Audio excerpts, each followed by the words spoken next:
that is an interesting point, that it's not about the destination, it's the journey, isn't it, on a motorcycle? It's never ever been for the destination for me. Like my most recent one was going to New Forest with my other half on the Explorer. And that was the first time it's only New Forest, so it's not far, but it's how we went there. It's how we got there. It's the experience on the way to where we stopped to turn around and come back. Like we went to the middle of New Forest in the middle of the day, and it was just because it was the first time I was able to take her on the back of the bike and she'd be comfortable. She had panniers, she had top box, she could relax, she had good gear for once, and that makes me more comfortable. I was on a bike which could handle pillion a lot better, like adjust all your suspension to make it a bit more comfy for everybody. It didn't have a chain, so it was really smooth to have pillion on it, and it was just fun, like without having to worry about suspension sagging or the balance of the headlights going into people's eyes and stuff, because it was just, the whole bike was brilliant for that, absolutely brilliant. And the other half was loving it on her back, and we had some fun, and then we got there, had a sandwich, had a drink, and just went back and just enjoyed riding again. We went back the long way, so we can enjoy riding again through the middle of the night in November. And we just, what's the long way, via Wales or? Well, instead of going obviously through Portsmouth and then Southampton and all of that, it's going basically straight up and through all the B roads and everything. Brilliant, that's the way to go. Absolutely, yeah. I couldn't do. I mean, A roads are boring. And if I can, I'll go B roads every single time. Like if I go to Crawley, I'll go the B roads way, and it's only 20 minutes. Or if you go the A roads, if you go B roads, it's like an hour if you go the right way. Yeah. And it's just, I'm not one for sitting there. And nor is the missus. She tells me just to gun it. She's like, oh, I'll just put my hand back there. You accelerate when you want, and we're golden. Even my CBR, she was on the back of that. She knew how to. She knew why I enjoyed the B roads and everything, and we're like accelerating, like wheeling down the road with her on the back, and I'm like, that only happened a couple of times, and she loved it. I thought I'd get off the bike and get a slap, but I didn't, and she loved it, but I still didn't do it after that. But yeah, B roads, way more fun. Yeah, absolutely. One of the reasons we're not talking about the bikes, are we? We're talking about where we ride. Our favourite place to ride is the subject for this week. Yeah. I've been in Nepal. I had 2 weeks riding around Nepal. What a absolutely magical country, and an amazing place to ride a motorcycle. And to me, that's kind of the best thing I enjoy about riding motorcycles is going places, having a couple of weeks, 3 weeks, longer if you can, to actually get away from this country. Because I don't know, because I'm old, I've ridden in this country quite a lot, and I love travelling, and to explore far-flung places is that's the dream of mine as well. What yeah. I think everybody should try and do, even if it's only once in their lifetime, is get to somewhere different, and not only experience riding somewhere completely different, both geographically but also culturally and historically. And there, you've got the things with all the adventure guided holiday things that are available now. You can go practically anywhere in the world and not have to pay too much, but get an experience that is absolutely fantastic. And I do highly recommend it. I mean, normally I prefer to ride under my own steam and without guidance, but somewhere like that, not having ridden in either India or Nepal before, I thought and it was my 50th birthday. I treated myself, and it's a wonderful experience. So if you haven't got the confidence or the ability or the time to get there yourself or with a couple of mates, then do a guided trip. So you rented a bike for that? It's sort of yeah. I mean, you kind of rent it. It's all you pay so many pounds for 2 weeks and everything. You just turn up the airport and then you're guided through everything, and you have a backup van that takes your luggage. You have a mechanic, and you have tour guides and paramedics and absolutely everything. And you get given the bike, which in this case in Nepal and India was a Royal Enfield Bullet 350 I had. And wherever you go, I mean, there's a lot of companies obviously offer the GSs, the big ones, the medium-sized ones, all that sort of stuff. But you want to, always think you want to pick a bike that suits the terrain you're riding on. And I think sometimes these big GSs for doing off-road trips in, maybe Africa, wherever it is, South America, bit too big, bit too heavy. I know everybody wants one. Not the best idea, I don't think. I agree. They're massive. Yeah. They're good. They're very good for long distances, but I find they're great for motorways, I'm sure. But I just they seem so huge, don't they? Yeah, exactly. I mean, it's an ability thing and a confidence thing. That's one of the reasons I got rid of my KTM and got the Himalayan, because I want to do more of that under my own steam, and doing it on a big off-road bike, I don't have the ability or the confidence on my little Himalayan. I love it. Yeah, I bet. Yeah.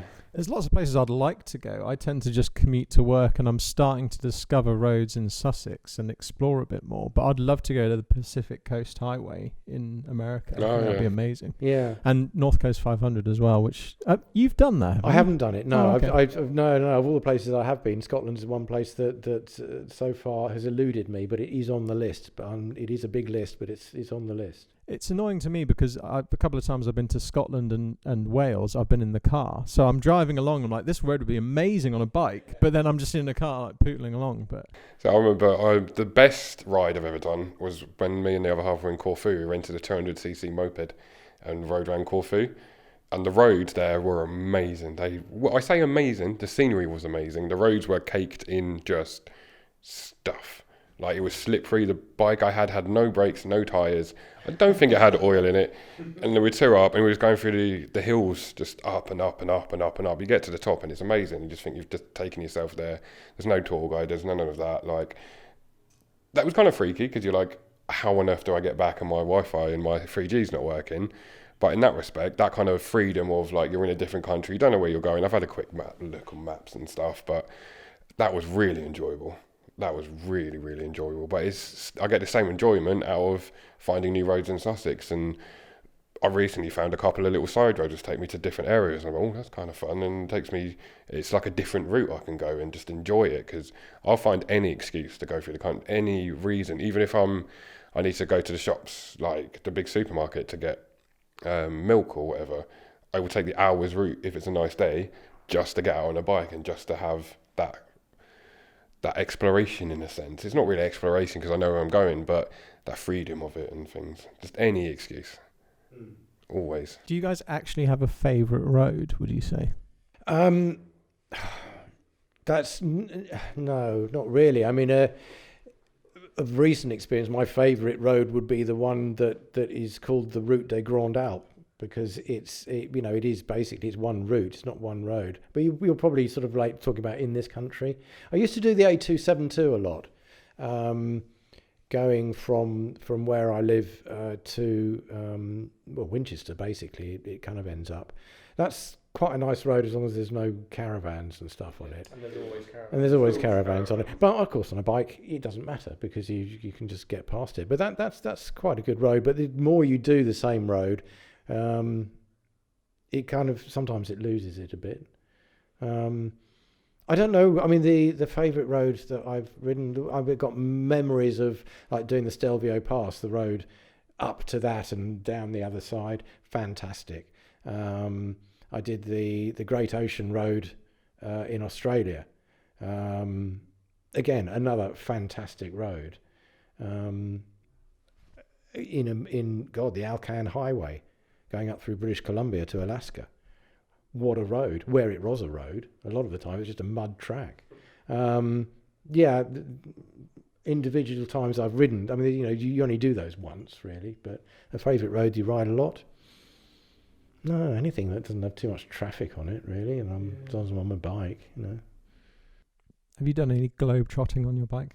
No, it's the Stelvio Pass is one I want to do a lot. There's the Snake in America, which I really want to do just because it's in so many videos I watch, and I want to ride over the Alps as much as possible. Yeah. That is just a dream. The great thing about it, it's so accessible. You can get there in a day, really. You start at, you can get to, say, just the other side of Lake Geneva in a day. And that Route des Grands Alpes that I did, it's a bit like the North Coast 500. It's one of these well-known routes that there's quite a few people doing it now. But it's when I did it's a few summers ago, it wasn't that crowded. a lot of cyclists, but then it was the Tour de France at the time. What, you were running through the middle of the Tour? Well, I avoided it. The trouble with the Tour de France is the I mean, it's like round here anyway. You get hundreds of cyclists, whatever, whether it's a Tour de France or not. It was in the region, but I managed to avoid the actual the routes that they were doing on a particular day. I wasn't involved in that. No, that would have been madness. But the Alps in general, yeah, whether you do Swiss, Italian, because they're so close. Yeah, me and the other half were planning the trip on the Triumph before it went bang pretty much. I had a little bit of a route planned because we wanted to do a bit of European road trip. I've got an aunt who lives in the middle of Spain, so we planned to ride down into Spain, stay with her for a day or two, then go around the coast, find the Alps, and ride down into Italy. And it's one of my dreams to do. Obviously, ride back and stuff. A slightly different route, but there's a whole bunch of roads on the way I want to do, and all of that. It's just. I'm assuming you would be looking for a different bike for that. You wouldn't take the Bandit for that trip. Tell you what, solo I'd do it on the Bandit. The 2-up I wouldn't do it on the Bandit. I'm looking for something like a Tenere or something like that size, but not Triumph Explorer. Are we talking T7 or are we talking 1200? 7. The 1200's all right. It's too big. It's too much of a bike to have to ride how I like to ride. But an 800 to 900, well, 700 to 900 seems perfect because I'm not going to be speeding through Europe because it's Europe and I don't know the rules as much. I'm not comfortable with the roads. If you're in Switzerland, you'll probably get banned. Yeah. So yeah, something a bit more comfortable. Maybe not an Explorer. Maybe more. Even I can't even think of bikes now. My mind's gone blank. But the Bandit wouldn't do it at all. Yeah. Not at all. He wouldn't survive. Essential gear, things to take on these trips. Comfortable but good quality riding gear. You're going to get wet at some point, so good waterproofs. But you don't want to take too much. Travel light, that is it. So you want to try and just have one jacket that does everything. So get a good laminated textile jacket. Then you got vents for when it's hot, and you're totally waterproof for when it's not. All in one. Don't think, I've got to take that jacket for that day, another jacket for another day. Places to put stuff. Tank bag. Tail bag. Any sort of bag, really. Panniers. Try and get stuff that works together. I know sort of ranges like Givi, they do stuff that all kind of intercommunicates with itself. I know that's not quite the right word, but does it intercommunicate within your command center or? It's so silky, liquid smooth. silky smooth. You've got to take some form of basic toolkit. Really, you never know when you want to adjust your chain. So a little toolkit, tire pressure gauge, some chain lube, that sort of thing. Because that's another thing to mention is having the Fit to Go TPMS like I have. I like that because at a glance I can see what my tire pressure is. I don't need to even check it. It's already there. It already tells me. Like you say, toolkit, it seems like it makes sense. Some decent luggage. I've got some soft panniers from Shad, which we don't sell, which I found really good. And I've travelled like down to Devon to see my family. I've ridden from Devon up to Bedford, boring routes to get places. And yeah, you've got to have some panniers, right? Maybe a top box. I think there's a certain amount of stuff. Depends how long you're going for, where you're going. But I've done a lot of 2-week trips into Europe, and there is a certain sort of element of comfort, especially if you're camping, which I normally do. So when you bear in mind you've got a sort of like sleeping bag, you need a sleeping mat, because if you're not sleeping well, then you're not going to enjoy your days. So and this is all bulk and weight. So again, this comes down to what bike you're riding. When it's if you've got something that's powerful enough and big enough to take all that comfortably without struggling up the hill to Stelvio Pass. It all takes a bit of working out, and the more you do of it, the cleverer you get at it. And you think, well, I took that last time, weighs a ton, didn't use it once, chuck it. But I wish I'd had that bit of spare toilet roll. Take some. Little things like that. Yeah. Experience. That's what you need to do. Get out there and do it. Find just find the time to even if it's just long weekends here and there. Strap a tent on the back and go and start doing it, because it is. Yeah. for a holiday, for just some getaway time, the sense of freedom and everything you get from touring on a bike. I would also imagine, surely places like Nepal, I would imagine people would be a bit more open and willing to interact with you on a motorbike than if you're in a friggin' SUV or something poodling through wherever. Yeah, right? absolutely. I mean, the one thing I will say about the Nepalese people are they are the most open and friendly and welcoming and warm that I have come across in all my travels. But you are, and because a lot of them ride bikes out there. It's either diesel fume belching lorries and buses, or people are on little bikes. And anywhere I think in any country, even in developed countries, if you're on a motorcycle, yes, people are far more likely to come up and interact with you, especially when they see a foreign number plate. And contrary to what some people believe, most people are friendly. Yeah, they really you. are. I mean, I don't know, Matt C maybe not, but well, get me on a I good have day. had a few people come up to me and say hello.